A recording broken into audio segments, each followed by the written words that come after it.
సూటిగా ప్రశ్న నరేంద్ర గారు. సూటిగానే సార్. సార్ ఈ సమాధానం చూస్తే ఒకటి అర్థమవుతుంది అధ్యక్ష, ప్రభుత్వం మారింది, పాలకులు మారారు, అధికారులు మట్టుకు మారలేదు. ఎందుకంటే ప్రశ్న చూస్తే అధ్యక్ష 2019-24 మధ్య ప్రకటనలు జారీ చేయడంలో పక్షపాత ధోరణి ఉందా అని అడిగితే లేదు అన్నారు అధ్యక్ష.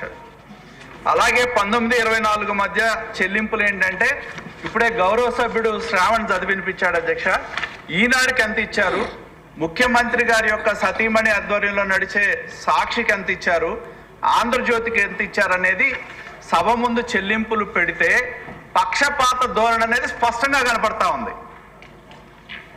వార్తాపత్రికలు ఇవ్వటంలో కానీ వార్తాపత్రికలకు సంబంధించి అడ్వర్టైజ్మెంట్ ఇవ్వటంలో మంత్రి గారి యొక్క అనుబంధం ఒకటిలో చేసిన చెల్లింపులు చూస్తే పక్షపాత ధోరణి స్పష్టంగా కనపడతా ఉంది అధ్యక్ష. మరి ఏ విధంగా పక్షపాత ధోరణి లేదు అని చెప్పి మంత్రి గారు సభ ముందు చెప్పారో నాకు అర్థం కావటం లేదు. మూడో ప్రశ్న ఏంటి అధ్యక్ష, ఎవరైతే వార్తాపత్రికలకు ఈ ప్రకటనలు జారీ చేయడం ప్రభుత్వం తీసుకున్న చర్యలు ఏంటి అంటే ఆ ప్రశ్నే ఉత్పన్నం కాదంటారు అధ్యక్ష. అసలు నాకు అర్థం కావటల్లా ఏంటి పరస్పర విరుద్ధమైన సమాధానం మంత్రి గారు సభ ముందు ఉంచారు. ఒకవైపు అనుబంధం ఒకటిలో మళ్ళీ ఒకసారి చదివినిపిమంటే చదివినిపిస్తా అధ్యక్ష.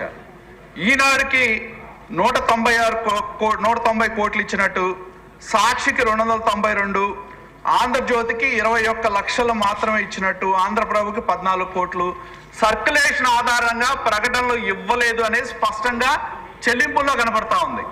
మరి మంత్రి గారి సమాధానంలో పక్షపాత ధోరణి, ఎందుకంటే కేవలం ముఖ్యమంత్రి గారి ఆధ్వర్యంలో వారి సతీమణి ఆధ్వర్యంలో నడిచే సాక్షి పత్రిక, అదే విధంగా సాక్షి ఛానల్కి ప్రభుత్వ డబ్బులు అప్పనంగా కట్టబెట్టారు అధ్యక్ష. మరి ఏ విధంగా సభను తప్పుదోవ పట్టించే విధంగా ఎవరైతే అధికారులు ఈ సమాధానం సంబంధించారో వారి మీద చర్యలు తీసుకోండి. గౌరవ సభ్యులు చెప్పినట్టు దీని మీద హౌస్ కమిటీ వేసి సమగ్రంగా, ఇవే కాదు అధ్యక్ష, మిగతా ప్రకటనలు ఏవైతే ఉన్నాయో వాటన్నిటి మీద సమగ్ర విచారణ జరిగే విధంగా చేయాలని చెప్పి మేము డిమాండ్ చేస్తా ఉన్నాం.